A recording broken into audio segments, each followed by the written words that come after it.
Advisory Council of the Interim Government expanded as Sheikh Bashir Uddin Mahfuz Alam and Mustafa Sarwar Farooqi take oath as advisor.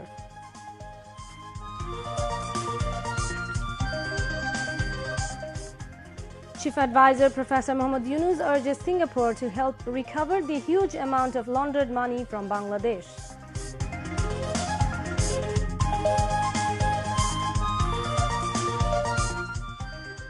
Government is going to issue red alert through Interpol to bring back fugitives of Awami League, including Sheikh Hasina involved in genocide, says law advisor. Anti-discrimination student movement demands trial of fascist Awami League leaders and ban of the party like Chhatra League.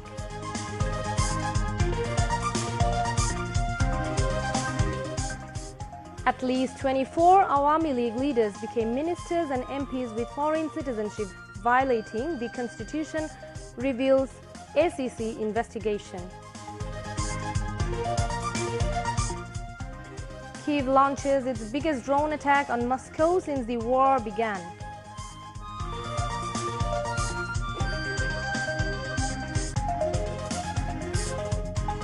And Bangladesh to face Afghanistan in the series deciding final in Sharjah tomorrow. Assalamu alaikum. I'm Tuli Komolika Das, welcoming you all to News at 10. You have just heard the highlights. Let's move on to the details. The Council of Advisors has been expanded with 3 new phases. Newly appointed 3 advisors, businessman Sheikh Bashiruddin, Chief Advisor Special Assistant Mahfuz Alam and cultural personality filmmaker Mustafa Sarwar Farooqi took oath today. President Muhammad Shahabuddin administered the oath at Darbar Hall of Bongo Bhavan this evening. Chief Advisor of the Interim Government Dr. Muhammad Yunus was present. Amin. সশ্রদ্ধ চিত্তে শপথ করিতেছি যে আমি আইন অনুযায়ী অন্তর্বর্তীকালীন সরকারের উপদেষ্টা পদের কর্তব্য বিশ্বস্ততার সহিত পালন করিব আমি বাংলাদেশের প্রতি অকৃত্রিম বিশ্বাস ও আনুগত্য পোষণ করিব আমি সংবিধানের রক্ষণ সমর্থন ও নিরাপত্তা বিধান করিব এবং আমি ভীতি বা অনুগ্রহ অনুরাগ বা বিরাগের বশবর্তী না হইয়া সকলের প্রতি আইন অনুযায়ী যথাবিহিত আচরণ করিব। After the swearing in, the new advisors signed the oath documents. Advisors of the interim government and high military and civil officials were present. Cabinet Secretary Dr. Sheikh Abdul Rashid conducted the oath-taking ceremony.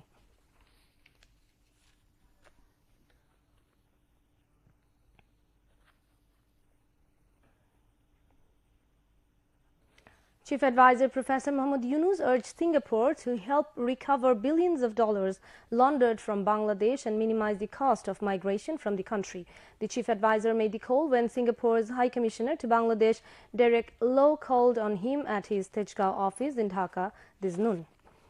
Professor Yunus said that a lot of money was siphoned off from Bangladesh to many countries, including Singapore. He sought all-out cooperation from Singapore in this regard. High Commissioner Low informed the Chief Advisor that his government is pledged to extend cooperation with Dhaka. Professor Yunus also urged the island nation to work with Dhaka in its goal to significantly cut the cost of recruitment of workers from Bangladesh. He said the interim government wants to bring down the cost of migration with a view to helping the country's overseas workers remit more money to their families. We want to create a model structure with Singapore on reducing recruitment costs, he said. Derek Low too expressed Singapore's desire to work with Bangladesh, saying they want to remove rent-seeking from the recruitment process. He suggested that Bangladesh digitalize its overseas recruitment system, which will reduce the chances for the workers being exposed to human trafficking and exploitation. They also discussed trade and investment cooperation, the foreign policy of the interim government, shipping, education and healthcare of their respective peoples. The chief advisor sought Singapore's backing for Bangladesh's inclusion as a sectoral dialogue partner of ASEAN, to which Derek Lowe said his country was positive. Chief advisor's special envoy Lutfi Siddiqui, chief coordinator of the SDG Affairs Lamia Murshid, and charge d'affaires of Singapore in Dhaka Michael Lee were present. Libya is willing to hire more Bangladeshi workers, including doctors and engineers, to develop the country and has invited Bangladeshi students to enroll in the country's top universities. The Libyan ambassador to Bangladesh, Abdul Muttalib S.M. Saliman, expressed the country's interest when he called on Chief Advisor Professor Muhammad Yunus at his office at Tejgaon in Dhaka today. Ambassador Saliman acknowledged the contribution of the Bangladeshi workers in Libyan society, saying that they had a greater role to play in the country, especially in the field of agriculture. Chief Advisor Professor Yunus insisted that Bangladesh and Libya can work together to stop illegal migration and human trafficking. He also urged the ambassador to work on increasing bilateral relations between two countries for increasing trade and investment. Ambassador Saliman emphasized the resumption of air connectivity between the two countries, seeking cooperation from Bangladeshi authorities to this end. Chief of Army Staff General Waqar-uz-Zaman has paid a call on Chief Advisor Professor Muhammad Yunus today. The meeting was held at the Chief Advisor's Tejgaon office. Law advisor Dr. Asif Nazrul has said the interim government is going to issue red notice alert through the Interpol in order to bring back the absconding leaders and activists of the Awami League, including Sheikh Hasina. He said this to journalists after visiting the renovation work of the International Crimes Tribunal's old building today. The law advisor said the Awami League filed baseless allegations with the International Criminal Court to tarnish Bangladesh's image, but the government does not take it into cognizance. Speaking on the occasion, Chief Prosecutor said steps will be taken for trial of the Awami League as a party once the government decides.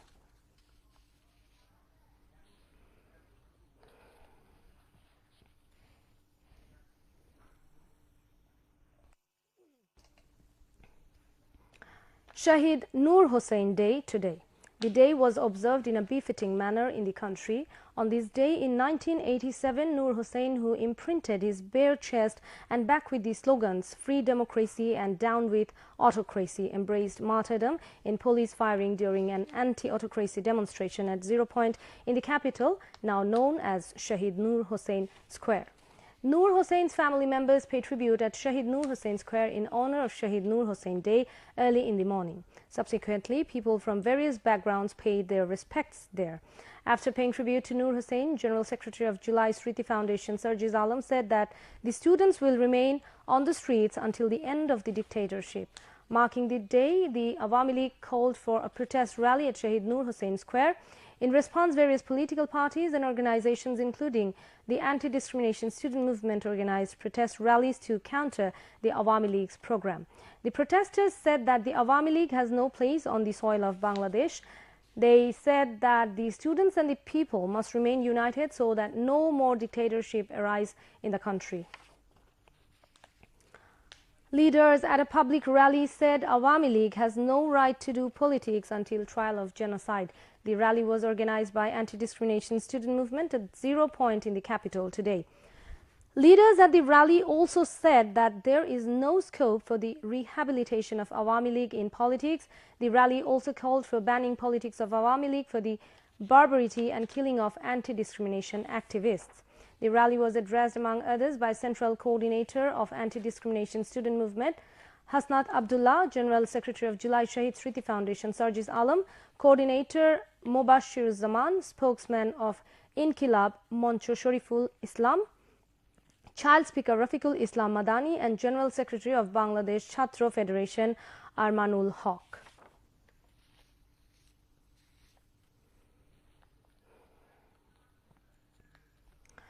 At least 24 leaders of Awami League became ministers and members of the parliament with foreign citizenships defying the country's constitution. 5 of them are now in jail. The rest did not appear publicly after 5th of August. According to Article 66 of the Constitution of Bangladesh, a person cannot be a member of parliament or a minister if he has the citizenship of a foreign country. Only Bangladeshi citizens are eligible to become ministers or parliamentarians, but since returning to power in 2008, Sheikh Hasina ignored the constitution and appointed people with dual citizenship as ministers and lawmakers. According to the Anti-Corruption Commission, Awami League ministers AHM Mustafa Kamal, Tajul Islam, Saifuzzaman Chaudhry, Khalid Mahmood Chaudhry and Mahbub Ali have British citizenship. 7 Awami League leaders have US citizenship. They are Abdul Shahid, Nasrul Hamid, Junaid Ahmed Polok, Muhammad Ali Arafat, Abdul Subhan Gulab, Mahfuzur Rahman and Salahuddin Mahmud Jahid. On the other hand, 6 have Canadian citizenship. They are Abdul Rahman Mahbubul Alam Hanif, Alauddin Ahmed Chaudhry, Nasim Shamim Usman, Shafiqul Islam Shimul and Habib Hassan. Former LGRD Minister Khandakar Musharraf Hussain has Swedish citizenship. Former Railways Minister Jilul Hakim has permission to stay in Japan. Former lawmaker Tanvir Hassan alias Choto Munir is a German citizen. Former lawmaker M.A. Wahid has taken Papua New Guinea's citizenship. Sheikh Hasina's former private investment advisor Salman Fazlur Rahman is a citizen of Cyprus. Former Foreign Minister Hassan Mahmoud has resident card of Belgium. Chief of Anti-Corruption Reform Commission Iftikharuzzaman said ministers and parliamentarians have violated the multi-dimensional criminal law and authoritarianism has flourished in the country due to dual citizenship.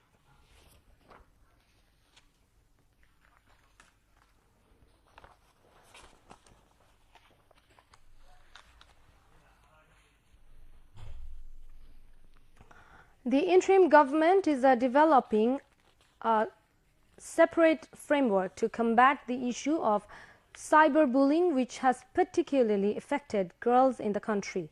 Advisor to the Ministry of Post, Telecommunications and Information Technology, Nahid Islam stated this during a meeting with a delegation from the US-based non-profit organization, the Carter Center in Dhaka today. During the meeting, Laura Newman, senior advisor at the Carter Center, said that they are working on how women in Bangladesh can improve their quality of life through the application of the Right to Information Act. The advisor pointed out that the student-led uprising in July and August created a significant movement. During this movement, the internet was shut down midway, concealing information about enforced disappearances and killings, thereby violating the public's right to access information. He said the interim government is working to ensure that no one can shut down the internet in this way again and deprive citizens of their right to information. During the meeting, ICT Division Secretary Shish Haider Chaudhry, NDC, the Carter Center Bangladesh Chief of Party Shumona Sultana Mahmood and senior officials from the ministry were also present. No money was embezzled in Zia Orphanage Trust, the lawyer of the Anti-Corruption Commission, ACC, told the highest court of the country. Asif Hassan, the lawyer of the ACC, told the court today during a hearing on Khaleda Zia's leave to appeal that according to documents of the case, Taka 2 crore and 33 lakh was transferred and nobody embezzled it. The appellate division will pronounce its verdict tomorrow on the leave to appeal.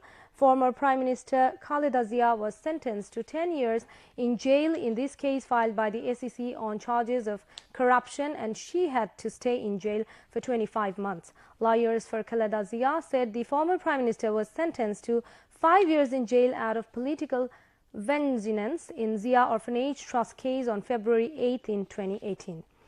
Later, the High Court increased the jail term to 10 years following an appeal of Khaleda Zia, which was rare in the history, they added. Now moving on to